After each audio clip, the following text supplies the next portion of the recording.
ذکر کو سب سے پہلے اور سب سے اہم عامل کی حیثیت سے شمار کیا ہے۔ چنانچہ اس کی پہلی آیت جو ہے سورہ آل عمران کے آخری رکوع کی، اس میں تو وہی مضمون جو میں بیان کر چکا وہ آیا ہے، ان فی خلق السماوات والارض واختلاف اللیل والنہار لآیات لأولی الالباب، یقیناً آسمان اور زمین کی تخلیق میں اور دن اور رات کے الٹ پھیر میں نشانیاں ہیں ہوش مندوں کے لیے۔ ان کے ذریعے سے انسانی شعور کے اندر وہ معرفت رب اجاگر ہوگی۔ وہ پہلا مرحلہ اس نے طے کر لیا، وہ ڈورمنٹ معرفت اب ایکٹیویٹ ہو گئی۔ اب مزید فکر کا مرحلہ ہے جو اگلی آیت میں آیا ہے،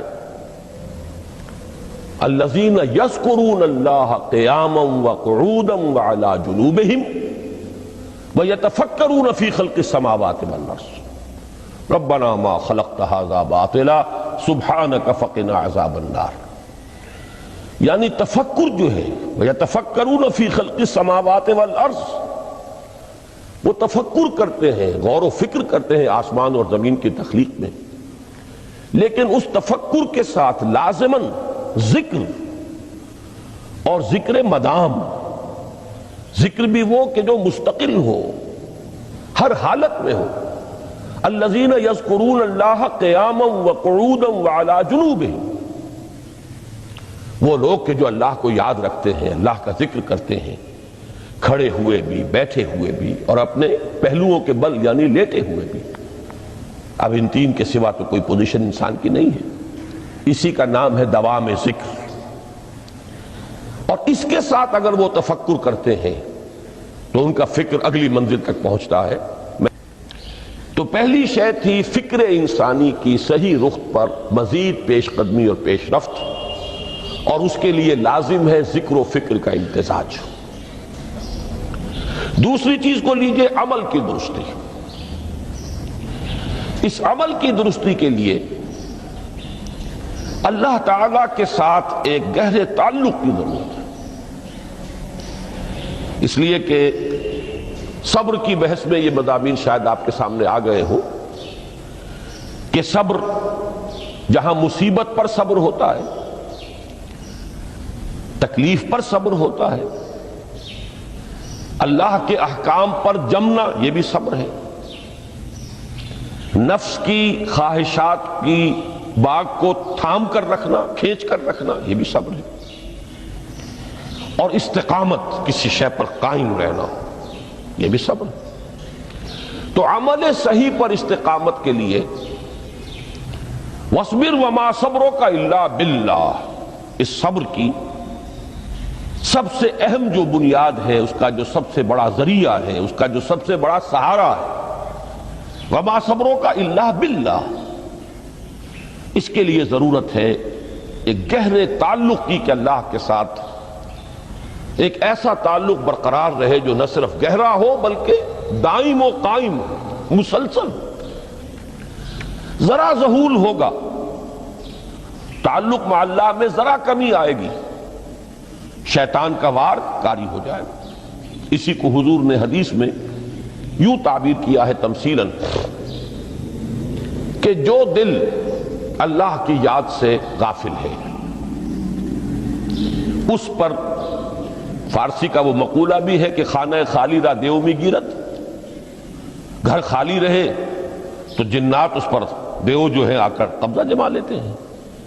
تو خانہ قلب جو ہے اگر یاد خدا بندی سے خالی ہو گیا تو شیطان ابلیس لعین اپنی تھوتنی ٹکا دیتا ہے۔ یہ لفظ آتا ہے سور کے منہ کے لیے تھوتنی، جس طرح اس کا نکلا ہوا سا منہ ہوتا ہے آگے، تو یہ لفظ استعمال کیا گیا کہ وہ اپنی تھوتنی انسان کے دل پر جما کر اور پھونکے مارنی شروع کر دیتا ہے۔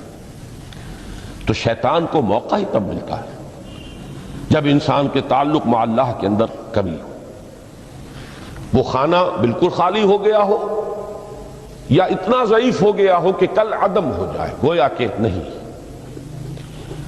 تیسری چیز کی طرف آئیے، روحانی ترقی۔ روحانی ترقی کے لیے میں ایک اصطلاح کے سامنے لا رہا ہوں، اس سے مراد کیا ہے؟ روحانی ترقی کے لیے ہماری دینی اصطلاح ہے تقرب الی اللہ، اللہ سے قریب تر ہوتے چلے جانا۔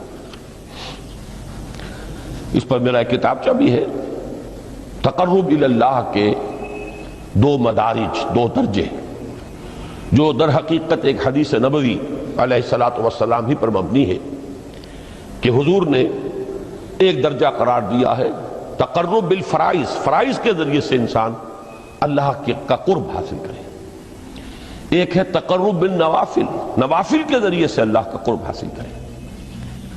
ان میں کیا نسبت و تناسب ہے، اہمیت کے اعتبار سے کون بڑھ کر ہے، بلندی کے اعتبار سے کون بڑھ کر ہے، یہ تمام مسائل میں نے اپنی اس تقریر میں بیان کیے تھے جو اس کتابچے میں شائع ہوئی ہے۔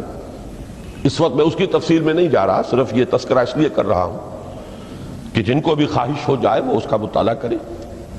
ہماری اس وقت کی گفتگو سے وہ کتابچہ اس جگہ پر منسلک ہوگا۔ تو تقرب الی اللہ، یہ تقرب کوئی فزیکل فینومینن نہیں ہے، جسمانی یا مادی مسئلہ نہیں ہے۔ اللہ سے قرب یہ نہیں ہے کہ کوئی کروڑوں میل کا فاصلہ ہے، اب ہمیں کوئی رسی پر چڑھنا ہے اوپر بڑی محنت اور مشقت سے، فصل تو ہے ہی نہیں، فاصلہ ہے ہی نہیں، بعد ہے ہی نہیں۔ نحن اقرب الیہ من حبل الورید، ہم تو انسان سے اس کی شہرگ سے بھی زیادہ قریب ہیں۔ ہوا معکم اینما کنتم، وہ تو تمہارے ساتھ ہی ہوتا ہے جہاں کہیں بھی تم ہو، بس صرف یہ کہ تمہاری توجہ نہیں ہوتی، تم اور چیزوں میں مشغول و مصروف رہتے ہو، تم ہماری طرف دھیان ہی نہیں دیتے، تم ہماری طرف متوجہ ہی نہیں ہوتے۔ ہم تو مائل بے کرم ہے، کوئی سائل ہی نہیں، راہ دکھلائیں کسے رہنم منزل ہی نہیں۔ انسان جب متوجہ ہو جاتا ہے اور بڑھتا ہے، آگے پیش قدمی کرتا ہے روحانی اعتبار سے، تو یہ ہے در حقیقت تقرب الی اللہ، اور اسی کو ہم کہیں گے روحانی ترقی۔ اب ان 3 چیزوں کو اگر آپ نے ذہن میں جما لیا، پھر میری بات کی ترتیب اس کو ذہن میں قائم کیجئے۔ ہم چلے کہاں سے کہ دین کے ساتھ اصل مناسبت فلسفے کی نہیں، حکمت کی۔ نمبر 2، حکمت قرآنی کا پہلا اور اہم ترین اور بنیادی مسئلہ معرفت رب کا حصول ہے۔ اس کا نتیجہ شکر خدا بندی ہے، اس کا ذریعہ آیات آفاقی، آیات انفسی، اور سب سے بڑھ کر آیات قرآنیہ ہیں جو الذکر ہے، جو تذکرہ ہے، جو ذکرہ ہے۔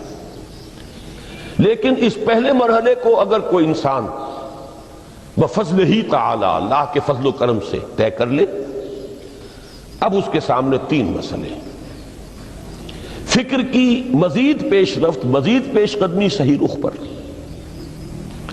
اس کے لیے ذکر اور فکر دونوں کا امتزاج لازمی ہے۔ فقر قرآن اختلاط ذکر و فکر۔ الذین یذکرون اللہ قیاما وقعودا وعلی جنوبہم ویتفکرون فی خلق السماوات والارض۔ دوسری شے عمل کا درست رہنا، نہ افراط و تفریط ہو، عدم توازن ہو، نہ انسان نفس سے مغلوب ہو جائے، نہ انسان جذبات کی رو میں اندھا ہو جائے، نہ انسان ماحول سے مرعوب ہو کر متاثر ہو جائے، صحیح رخ پر اس کا عمل۔ نمبر 3، روحانی ترقی، جو اصل حاصل ہے، جو اصل مقصود ہے۔ نمبر 2 چیز کے لیے تعلق مع اللہ ضروری، نمبر 3 کے لیے تقرب الی اللہ ضروری۔ اب غور کیجئے، ان تینوں چیزوں کا بڑا گہرا تعلق ہے نماز کے ساتھ۔ ان تینوں کے لیے ستون کی حیثیت نماز کو ہے۔ لہذا ایمان کے بعد یا معرفت رب کے بعد حکمت دین کا اہم ترین مسئلہ نماز، صلاۃ۔ اس لیے کہ ایک طرف یہ انسان کو اللہ کے ساتھ ایک گہرے تعلق کا ذریعہ فراہم کرتی ہے، اپنے تمام مصروفیات میں سے، ان مشغولیتوں میں جن میں گم ہونے کا خدشہ ہوتا ہے، نکلو۔ 24 گھنٹے کے معمولات میں سے کم 5 مرتبہ تو لازماً نکلو اور اپنے آپ کو ذرا، اپنے حواس کو بھی، اپنی باطنی کیفیات کو بھی ذرا تازہ کرو۔ اگر کوئی گندگی، نجاست، کسی طرح کی ناپاکی کا کوئی معاملہ ہے، طہارت حاصل کرو۔ طہارت سے تمہارے اندر روح کو بھی بالیدگی ہوگی، تمہارے حواس بھی تازہ ہوں گے، تم گویا کہ بحیثیت کل تمہاری ہستی چاق و چوبند ہو جائے گی، وہ کسل، وہ سستیاں